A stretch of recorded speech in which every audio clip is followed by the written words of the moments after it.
अरे बापरे! एवढी सगळी मुलं आज माझ्या घरी जेवणासाठी कसं काय? हा प्रश्न तुम्हाला नक्कीच पडला असेल. तर चला सांगते.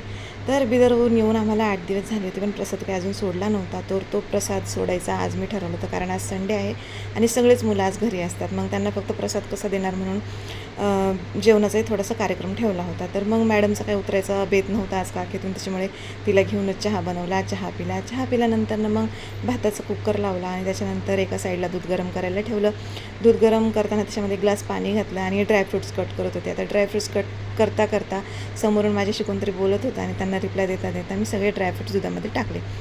ड्रायफ्रूट्स टाकल्यानंतर छान मिक्स करून घेतले. नंतर घातली साखर घातल्यानंतर जे मी तांदूळ दळून ठेवले होते ते तांदूळ त्याच्यामध्ये घातले आणि व्यवस्थित त्यांना मिक्स करून घेतलं आणि छान अशी खीर बनवून घेतली. आता खीर आणि भात बनवून झाला होता. त्याच्यानंतर मला बटाट्याची भाजी बनवायची होती. मग बटाटे घेतले, स्वच्छ धुवून त्यांना कुकरमध्ये लावून घेतलं आणि बटाटे उकडतात तोपर्यंत म्हटलं चला पीठ मळून घेऊ. पीठ मळून घेतलं आणि त्याच्यानंतर पुऱ्या बनवत होत्या. आता हा पुऱ्या बनवता हा छोटासा हात बघा कसं मला परेशान करते. पण छान गेला आजचा दिवस. भेटूया त्याच्या ब्लॉगमध्ये. बाय.